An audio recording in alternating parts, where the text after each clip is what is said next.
disease. So the materials with the red headings will be from your ACSM guidelines text, the 10th edition, and the materials in blue are from the Hayward text, the 7th edition. So first, some definitions for physical activity and exercise. So the two need to be differentiated. So physical activity is any bodily movement.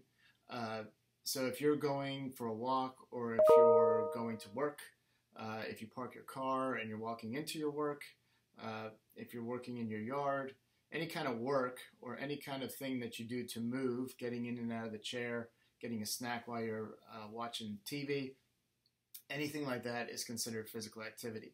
As opposed to exercise, exercise is going to be purposeful, planned, structured, repetitive bodily movement done to maintain one or more components of physical fitness. So you plan exercise, you go do a workout, that's considered exercise. If you play a sport, that's considered exercise. So all exercise will also be considered physical activity, but not all physical activity will be considered exercise.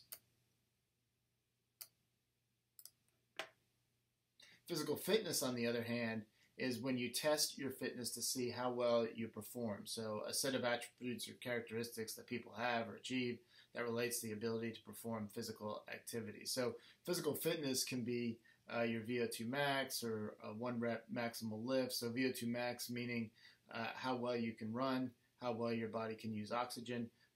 1 rep max, how strong you are. All those are measures of fitness. They will be influenced by training as well as what your genetic predisposition is. Not to edit that out.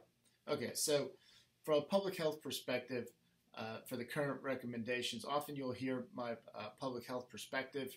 I try to take the information and put it into a format where you can understand it and really gear it towards not just you as an individual or me as an individual, but to the public in general. And you'll see that the recommendations and the things that we do for the public and the messages we give the public are different than necessarily the way that we exercise. And it's important to keep those two differentiated. So for over 20 years, the American College of Sports Medicine, in conjunction with the Centers of Disease Control and Prevention, the U.S. Surgeon General, the National Institutes of Health, they put together documents, they've worked together. And the important thing to realize here is that often in exercise and fitness, you'll hear of an individual that states their opinion. This is the best workout program ever. You should always do my workout program. It's better than everything else. You often hear that now with CrossFit. That's fine, but there's no evidence to substantiate that information. When you see stuff from the American College of Sports Medicine, Centers for Disease Control, these types of organizations, there's a strong evidence base to support what they're saying. And what they've been looking at, trying to figure out is, what's the amount and the intensity of physical activity needed to improve health, lower the susceptibility to disease morbidity. So don't be, when you have to speak in front of a group and you stutter, don't worry about it. And decrease premature mortality. And then the documented dose-response relationship between physical activity and health. So how much activity do you really need to do? And this is what the evidence base is trying to figure out. Now, you may do more activity than this, but this is the amount of activity that the evidence and the research has found. What you'll also find is that new things come out. There's high-intensity interval training, and there's data to substantiate the benefits of that.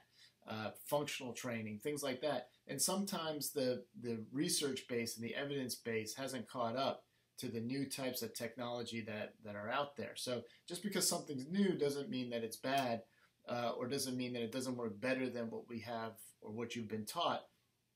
But what it does mean is you kind of have to look at it and think about it to see, okay, how does this fit with what we already know? Does this enhance the way we exercise, or is this something that's potentially harmful? So 2 important conclusions from the Physical Activity Guidelines Advisory Committee report was that it's important for health benefit. Important health benefits can be obtained by performing moderate amounts of physical activity on most, if not all, days of the week.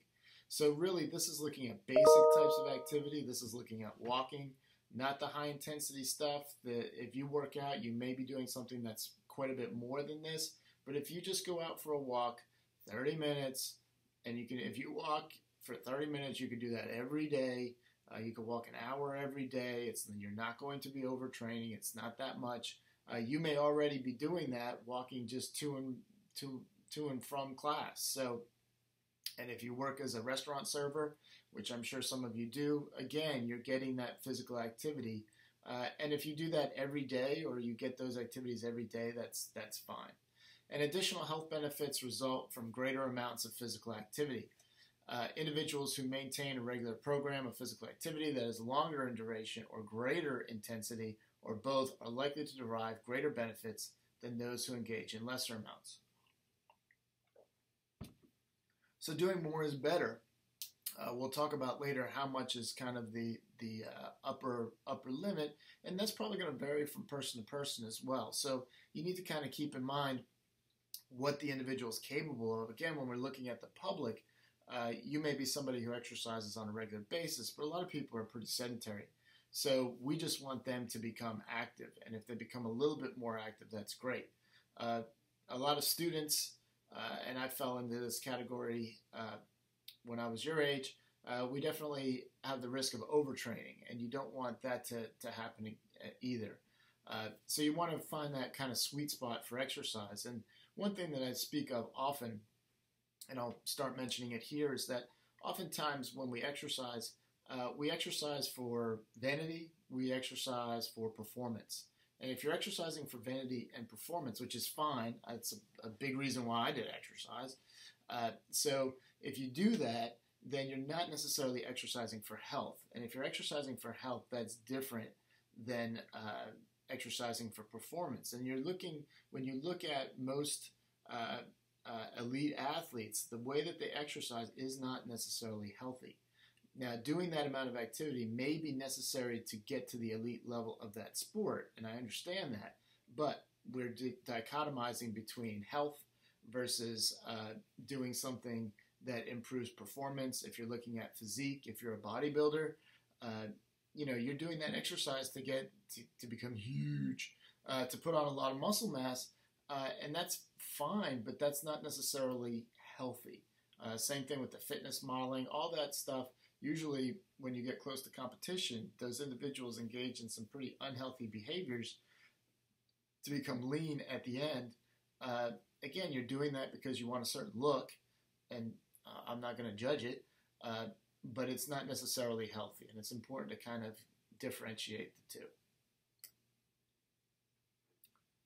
So physical inactivity, it's a major, major problem, a global pandemic that's been identified as one of the 4 leading contributors to premature mortality. So being physical activity will decrease your risk for mortality, will help individuals. 31, basically a third of adults are physically inactive. 52% roughly of adults meet the aerobic activity guidelines. About 30% meet the strength guidelines. And only 20% meet both the aerobic and the muscular strength. And one thing that's a pretty big focus of this class is to kind of look at the way you work out, and does it meet the guidelines or not? That's pretty important. And what you'll find is that if you do a lot of strength training, maybe you don't run, but maybe you walk to and from class. Maybe you do quite a bit of walking. So you're meeting kind of the lower end of the aerobic recommendations, but you like to strength train, and that's fine. If you do some of these odder types of exercises like rock climbing or even playing any kind of sport, it's difficult to quantify those activities to say, okay, does this count as strength training or does this count as aerobic? You play football. What does that count as? I mean, it's strength training or it's definitely muscular endurance, but how much aerobic activity is it? And there's probably enough aerobic activity going on in most football players, the way most people play football, that it meets the guidelines. So a lot of what we'll discuss is how do we use the information that we have, and how does that meet the guidelines? And it's usually not so straightforward as somebody going to the gym, working out, doing the strength recommendations and making sure they meet the aerobic recommendations. A lot of people don't necessarily do that, but you have to kind of look at what the person's doing to see, okay, are the recommendations basically being met, yes or no? and how do we move forward from that? How do we tweak the exercise recommendations that we give to a client to make their exercise program better?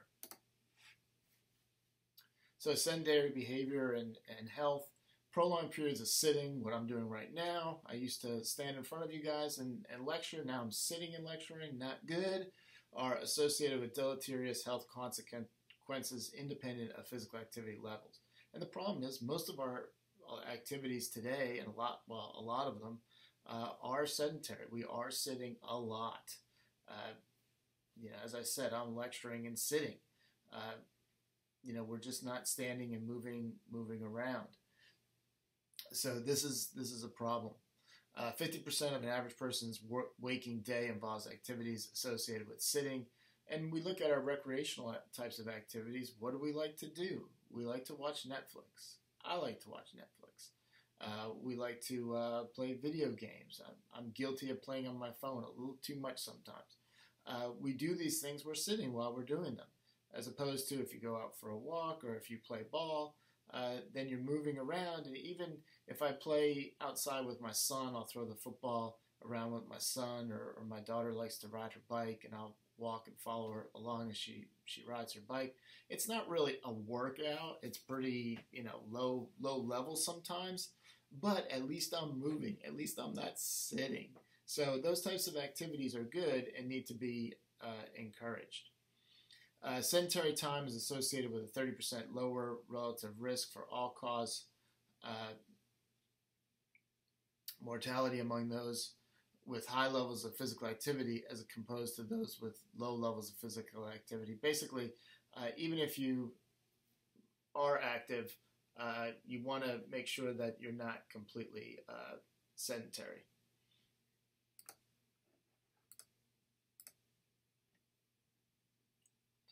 And generally, there's an inverse relationship between physical activity and or exercise and premature mortality, cardiovascular, CVD, coronary artery, CAD, cardiovascular disease, coronary artery disease, hypertension, stroke, osteoporosis, type 2 diabetes mellitus. And again, we'll talk about this later. We'll probably talk about more in the epidemiology class, but I talk oftentimes a theme of my classes is the relationship between exercise and obesity, and really the relationship between exercise and type 2 diabetes. Type 2 diabetes is a major problem. It's going to become a bigger and bigger problem as we move forward. Definitely increases healthcare costs and things like that. And it's really where exercise and diet, the two together, will have the biggest impact on health. Exercise will impact health in other ways, but the biggest bang for your buck is a decreased risk of type 2 diabetes. That's, to me, where exercise has its biggest potential impact for the population. Metabolic syndrome, which is kind of a pre-diabetes, so it's a number of factors that if you have these, and most obese individuals will, it increases your risk of type 2 diabetes as well as cardiovascular disease. Obesity, cancers. Now, it's not all cancers, so it's important to differentiate which cancers. Depression, functional health, falling, and then cognitive function. That's a big place where we're starting to see that exercise has its benefits.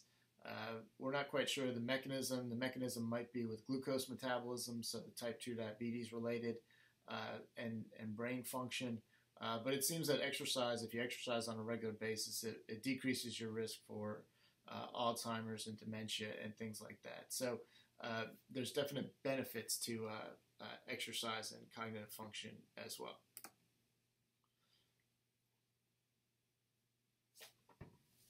So this is a table. I'm not going to go through all of it. Benefits of regular physical activity and or exercise. So you're seeing basically training effects in this first, improvement in cardiovascular and respiratory function. So all those are basically training type of effects.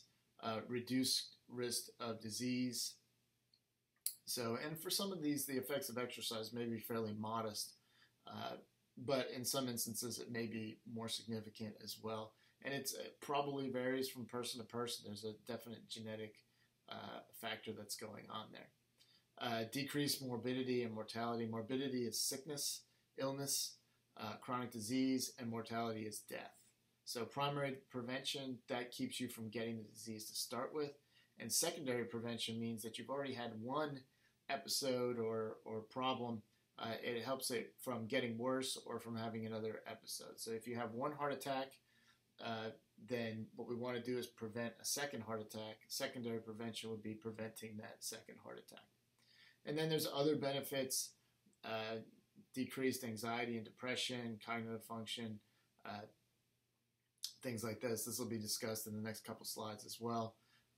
So there's the thing with exercise is not a cure-all. It's not going to do everything for you, but it's definitely going to be helpful, and the side effects are generally positive types of side effects. So you may exercise to lose weight, but it ends up increasing or decreasing your anxiety and depression, makes you a little bit happier, increases your feelings of well-being. And maybe you don't really lose weight, but you do have that improved self-esteem and self-efficacy, decreased anxiety and things like that. So generally, whereas with drugs, we see negative side effects, many of the side effects associated with exercise are positive. So this is more from the Hayward text. Physical inactivity and disease. Physical inactivity may be the greatest public health threat of our time. Do you agree or disagree with this statement? I'll be honest with you.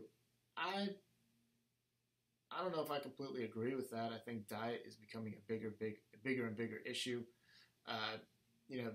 Exercise and diet are becoming a bigger issue than smoking.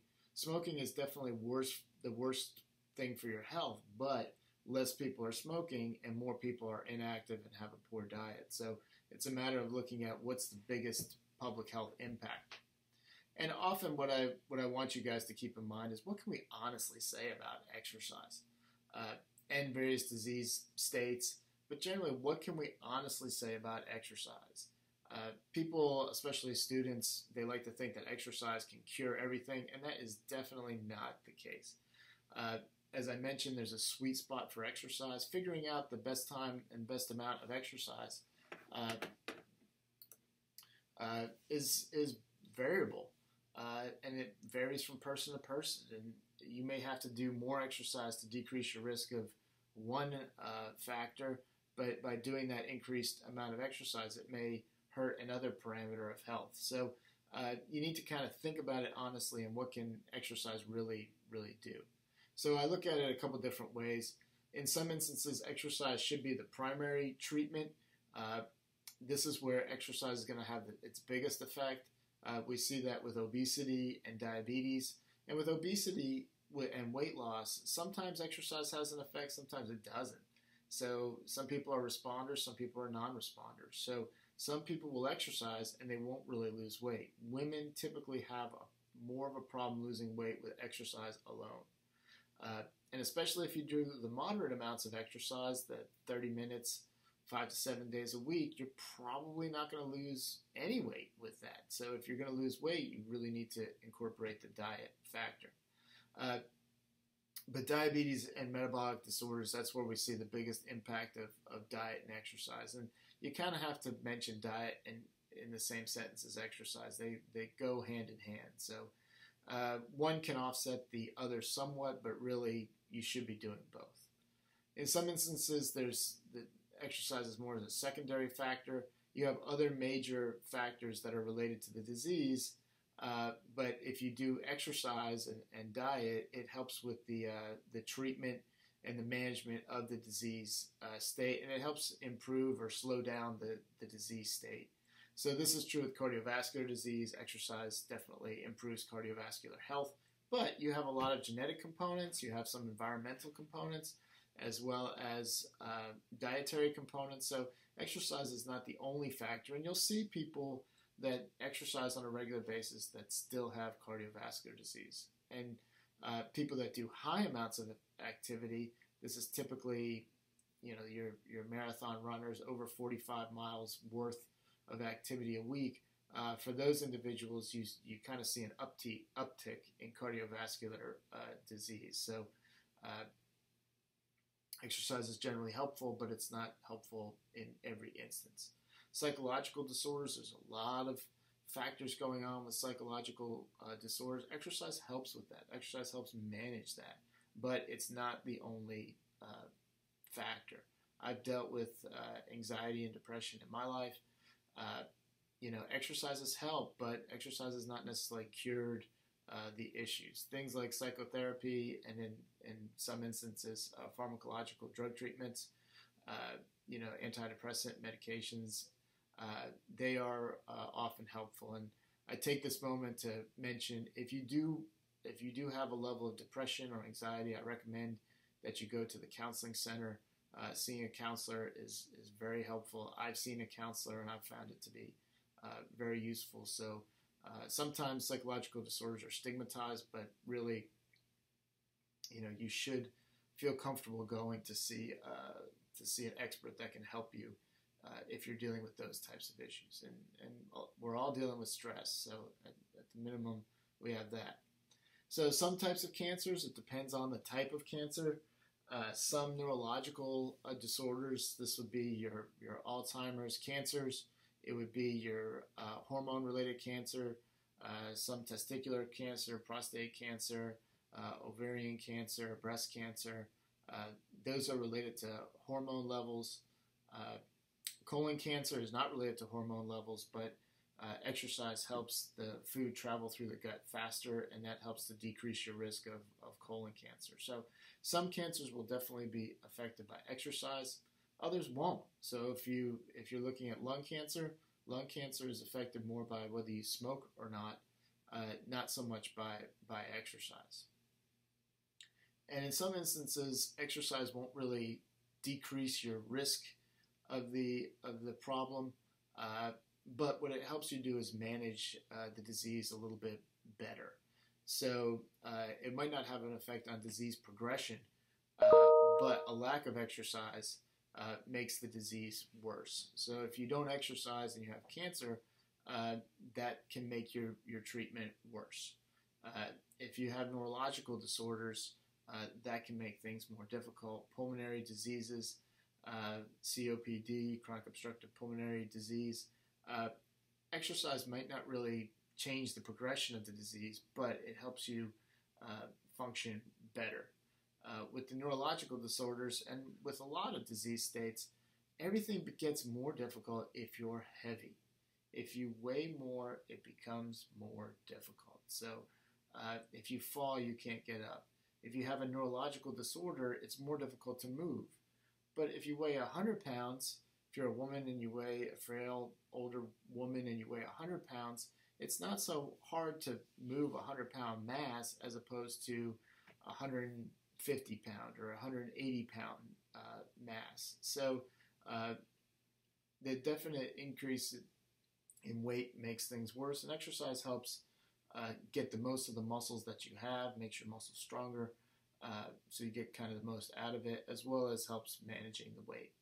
Now, in some instances, exercise may help or it may hurt. So with musculoskeletal disorders, exercise can help. How can exercise help? Well, exercise helps by increasing the muscle mass for the muscles that support a joint structure. So that is going to be helpful and decrease your risk of orthopedic injury to start with. And if you have an orthopedic injury, it'll decrease your risk for arthritis later.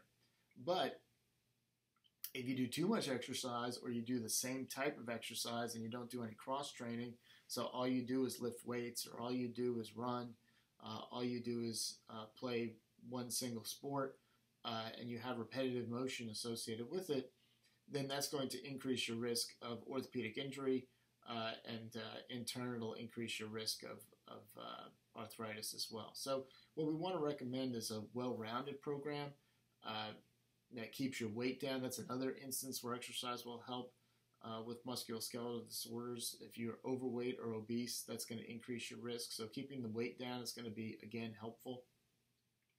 So you want to do a well-rounded program that incorporates aerobic, strength training, core training, flexibility training, and all that will help decrease your risk of musculoskeletal disorders.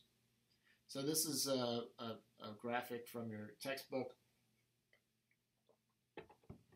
and it just shows where physical inactivity and sedentary lifestyle have various effects. And as I just mentioned in the previous slide, these effects can be greater or less depending on the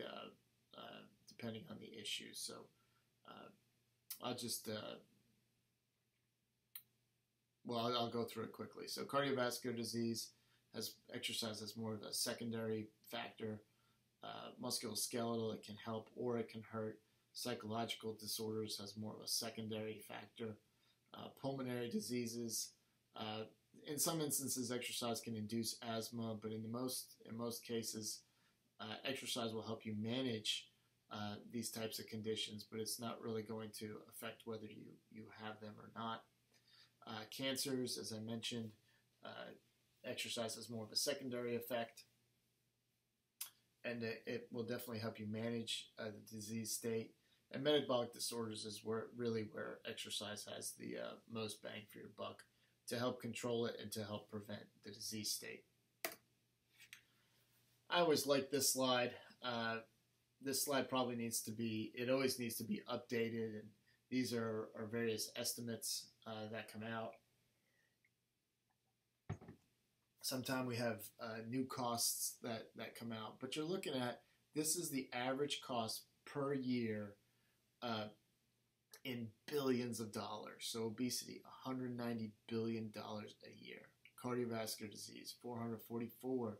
So cardiovascular disease includes heart disease as well as stroke. So keep in mind, if you see coronary artery disease, that is limited to the arteries associated with the heart. So cardiovascular disease is an umbrella term where many diseases are considered in there. Diabetes, $245 billion. Cancer, $200 billion. Arthritis, $128 billion. Osteoporosis, surprisingly, is only $16 billion. Back pain, $26 billion. HIV/AIDS, $36.4 billion. When I was growing up, I'm a child of the 80s. AIDS was a very big issue. People gave a lot of attention to AIDS, and that's fine, and that was good. But when you look at AIDS compared to other disease states, even back in the 80s, you kind of look at how money and the media kind of push an agenda, and to a certain extent that's fine. You see that with breast cancer and Race for the Cure and stuff like that. To make people aware of these types of conditions is great. But there are also other diseases out there that are more prevalent and have an increased financial impact, and thus they also have an increased personal impact as well. So, and this is one thing that I suggest that you keep looking at is really, how big is the problem? What's the biggest problems? And if it's a bigger problem, then we need to put our resources towards those problems. Dementia, as we have an older population, you'll see more and more issues with dementia. So, health benefits of improving muscular fitness. Health benefits of enhancing muscular fitness. Higher levels of muscular strength are associated with significantly better cardiometabolic risk factor profile, lower risk of all-cause mortality, fewer cardiovascular disease events, lower risk of developing physical function limitations, and lower risk for non-fatal disease. So in other words, if you're muscularly fit, that's a good thing. And I think everybody's pretty consistently agrees with that. How we improve muscular fitness, that can be argued, but muscular fitness in and of itself is definitely a positive thing. Dose response. So we're looking at the total volume of activity that's done. So we're looking at frequency, intensity, and duration, and how those work together. One thing that we'll talk about is what's called MET minutes or MET hours. METs is one MET equals the amount of oxygen that you consume at rest, and then if you run or you do activity, it will be certain increments of that initial resting value. So, and using that and associating with the total amount of time that you exercise is a good thing, and it kind of helps to put things on an even playing field. Are you doing moderate activity for 30 minutes, or are you doing high intensity activity for 20 minutes? Chances are if you do high intensity activity for 20 minutes, you're getting more energy expenditure. It has more benefit than if you're doing the moderate activity for 30 minutes. So it's working together to figure out, okay, what's really the impact of this activity that we're doing. General health benefits increase with the dose of physical activity. So the more activity you do, generally, the better. But really, what's the maximal level of physical activity? How would you determine the maximal level of physical activity? So there's definitely a threshold that goes on there. And if you're exercising a very high amount, what you find is the biggest improvements of health go from when you're sedentary to somewhat active. And as you become more and more active, it is better for you, but not that much better for you. So if you run 15 miles a week, or if you run 30 miles a week, the fact that you run 30 miles a week, it doesn't necessarily make you healthier. So it's figuring out that amount, and really if you do more activity, it's generally considered to be better, especially if you go from sedentary to moderately active to active. Definitely you're seeing a dose response there. But if you're going from very active to highly active, there's not necessarily that much of an improvement that's happening there. And you'll see some information. Oftentimes when you guys exercise, you're doing higher intensity types of exercise, and that's great. But when we're looking at the public, we're looking at a lot of moderate activity. So you look at 150 minutes a week, we're looking at moderate activity, and that decreases the risk of coronary heart disease, same thing as coronary artery disease, by 14%. If you do 300 minutes of activity, it decreases the risk by 20%. So it has an effect that's good. We want people to do more. Also, individuals can do multiple bouts, 10-minute sections, 10-minute bouts, and if you do multiple 10-minute bouts, that's better than a single session of 10 minutes. We want people to get the activity in. And again, this is where it goes back to the volume type issues. Do you not really have time in your day and you take lots of exercise breaks? Great. Those are adding up, and they're a benefit. Or are you working like a dog and then you get home and then you have time when you get home and you do a bout of exercise that's a little longer? That's great too. So either way is fine. And generally, the more exercise, the better to a point. This graph is just demonstrating that as well. It's showing improved fitness and decreased risk of heart disease and physical activity. The more physically active you are, it decreases your risk of heart disease as well. I like this graph, and this is the last PowerPoint of this section. And what this shows is the kilocalories per week. So you need to kind of figure out how many calories you're burning. This is why I love running, and I talk about running often when I lecture, because running is easy to quantify. You play soccer, great. It's hard to quantify. What speed are you running at when you're running? And you're not running at a constant speed. You're walking a little bit, you're sprinting some, you're moving laterally. How do you quantify all that? It's not easy. But if you run, you're running at 6 miles an hour, we know how much energy that's basically expending, and we have calculations for that. It makes things easy. So oftentimes I like the running model in the labs you have to run. You might not like it, and I understand that. I like to run, but a lot of people don't, and that's fine. But running kind of gets you to a quantifiable amount where you can kind of base other things on the information you know associated with running. So what I like about this graph is it's showing you 3,000 calories, expending 3,000 calories, and if we use the old model of 100 calories per mile, you're looking at about 30 miles worth of activity. And you see that if you want to improve triglycerides, the top line, if you exercise for 1,000 calories, you're already getting most of the benefit. Definitely by 1,500 calories, you're getting most of the benefit. As opposed to the last, the dotted blue line, you're looking at HDL cholesterol. If you do 1,500 calories worth of activity, you're not getting nearly as much benefit as if you get 3,000 calories worth of activity. So the improvements in health are not necessarily the same. We expect kind of a linear response, that if you do more exercise, you have more of an improvement.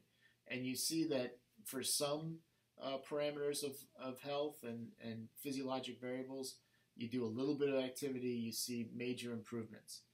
In other instances, you really don't see the improvements until you're doing higher volumes of activity.